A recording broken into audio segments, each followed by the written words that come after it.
আসসালামু আলাইকুম রাহমাতুল্লাহ। আশা করি প্রত্যেকেই ভালো আছো। বিগত ক্লাসের ধারাবাহিকতায় আজও খুবই চমৎকার একটি ক্লাস নিয়ে তোমাদের মাঝে উপস্থিত হলাম। তোমরা দেখতেই পাচ্ছ, এটা মূলত অষ্টম শ্রেণী জ্যামিতি সম্পদ্য নাম্বার 3। এর আগে তোমাদের দুইটি ক্লাসের সম্পদ্য 1 এবং 2 এটা করানো হয়েছে, এবং এই যে জ্যামিতিটা, এই জ্যামিতিটাও তোমরা যদি দেখো আগের ক্লাসের মতন করে এই জ্যামিতিটাও বুঝতে পারবে। এবং এখানে যদি একটু অক্ষরগুলো অথবা এই মানগুলো একটু চেঞ্জ করেও দেয়, তাহলে এই ধরনের জ্যামিতি তোমাদের আঁকতে অথবা লিখতে কোনো সমস্যা হবে না। শুরু থেকে শেষ পর্যন্ত ক্লাসটা কন্টিনিউ করবে ইনশাআল্লাহ। এখানে অনেক সুন্দরভাবে অঙ্কনটা গোছানো আছে এবং খুব সুন্দরভাবে লেখা হয়েছে সহজ ভাষায়, তোমাদের বোঝার উপযোগী করে। তো তাহলে প্রশ্নটা একটু আমরা পড়ি। সাধারণ নির্বাচন, কোনো চতুর্ভুজের 3টি বাহু ও 2টি কর্ণের দৈর্ঘ্য দেওয়া আছে, চতুর্ভুজটি আঁকতে হবে। এটা মূলত আমাদের প্রশ্ন, এবং এই প্রশ্নটার যে উপাত্তগুলো বা তথ্যগুলো, এইগুলোই মূলত আমরা এখানে নিয়েছি। দেখো এ বি সি, এই 3টা মূলত আমরা বাহু নিয়েছি, এবং পরে যে 2টা দেখতে পাচ্ছ ডি এবং ই, এই 2টা আমরা নিয়েছি কি বলতো, কর্ণ। আচ্ছা, এখন এই যে যা এই উপাত্তগুলো যা নিব এখানে বিশেষ নির্বাচনে ওইটাই তুলে ধরতে হয় আমাদের। ওকে, তাহলে আমরা লিখলাম যে বিশেষ নির্বাচন, মনে করি একটি চতুর্ভুজের 3টি বাহু এ বি সি, এবং প্রত্যেকটার মাঝে কমা ইউজ করবা, যেহেতু 3টাই ডিফারেন্ট, ভিন্ন ভিন্ন, এর জন্য কমা ইউজ করতে হবে। এবং দুইটি কর্ণ ডি ও ই দেওয়া আছে, যেখানে এ প্লাস বি গ্রেটার দেন ই। এখানে একটা কথা লেখা হয়েছে, দেখো যে আমরা এ প্লাস বি যদি যোগ করি, এ প্লাস বি এর যে মানটা সেটা যদি আমরা যোগ করি, অবশ্যই আমাদের কি বলতো, কর্ণ ডি থেকে বড় হইতে হবে। কি হইতে হবে? কর্ণ ডি থেকে বড় হইতে হবে। ওকে, চতুর্ভুজটি আঁকা হলো। তো আচ্ছা, তাহলে এখন এই বিশেষ নির্বাচন লেখার পরে আমরা একটু অঙ্কনের বিষয়টা আসবো। অঙ্কনের বিষয়টা, তো অঙ্কনের বিষয়টা আমরা এখানে যা আঁকবো তাই লিখব। প্রথমে আমাদের এ এফ কি নিয়েছি, আমরা রশ্মি নিয়েছি, তো এখানে তাই লিখলাম যে কোনো রশ্মি এ এফ নেই।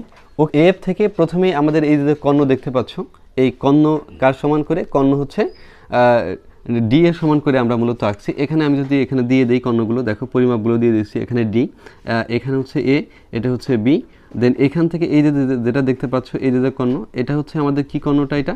এটা মূলত আমাদের ই কর্ণটা। ওকে, এই কর্ণটা হচ্ছিল ই কর্ণ, এই যেটা আমাদের এখানে আসলাম, এটা ডি কর্ণ। আর এটা হচ্ছে আমাদের কি বলতো, এটা হচ্ছিল বাহু সি। ওকে, এখানে যা যা নিয়ে আমরা মূলত অঙ্কন করেছি সেই বিষয়গুলো তোমাদের এখানে দেখিয়ে দিলাম। এ এফ থেকে কর্ণ ডি এর সমান করে এ সি অংশ কাটি। আচ্ছা, লক্ষ্য করো, এ ও সিকে কেন্দ্র করে যথাক্রমে এ বি এর সমান ব্যাসার্ধ নিয়ে এ সি এর একই পাশে 2টি বৃত্তচাপ আঁকি। এই বৃত্তচাপ দ্বয় পরস্পর ডি বিন্দুতে ছেদ করে। কি বিন্দুতে ছেদ করে? ডি বিন্দুতে। তোমরা যদি একটু লক্ষ্য করো, এই কথাটাই লেখা হয়েছে এখানে, এ ও সিকে কেন্দ্র করে যথাক্রমে এ ও বি এর সমান করে এ সি এর একই পাশে 2টি বৃত্তচাপ আঁকি। আচ্ছা, বৃত্তচাপ দ্বয় পরস্পর ডি বিন্দুতে ছেদ করে, অর্থাৎ আমরা এখানে যা আঁকবো তাই এখানে কি বলতো লিখবো। আচ্ছা, এরপরে আবার দেখো, আবার আমরা এখন কেন্দ্র করছি ডি কে, আসলে কাকে বলতো? C K. ওকে, এই ডি থেকে কর্ণ ই এর সমান করে, আর সি থেকে হচ্ছে বাহু সি এর সমান করে। তা এই কথাটাই লিখবো যে ডি ও সি কে কেন্দ্র করে যথাক্রমে কর্ণ ই ও কি বলতো সি, বাহু হচ্ছে সি, সি এর সমান করে এ সি এর যে পাশে ডি আছে তার বিপরীত পাশে 2টি বৃত্তচাপ আঁকি। আচ্ছা, বৃত্তচাপ দ্বয় পরস্পর কি বিন্দুতে ছেদ করে? বৃত্তচাপ দ্বয় পরস্পর বি বিন্দুতে ছেদ করে। কি বিন্দুতে ছেদ করে? বি বিন্দুতে। তাহলে আমরা যদি একটু লক্ষ্য করি, এই কথাটাই আমরা লিখছি। আবার ডি ও সি কে কেন্দ্র করে যথাক্রমে ই ও সি এর সমান করে এ সি এর যে পাশে ডি আছে তার বিপরীত পাশে 2টি বৃত্তচাপ আঁকি। বৃত্তচাপ দ্বয় পরস্পর বি বিন্দুতে ছেদ করে। ওকে, তো এই ছেদ করা অবস্থায় কিন্তু আমাদের চতুর্ভুজ হয়নি, এগুলো আমাদের যোগ করতে হবে। তো আমরা এখানে লিখবো যে এ কমা B, B comma C, c comma D এবং এ কমা ডি যোগ করি।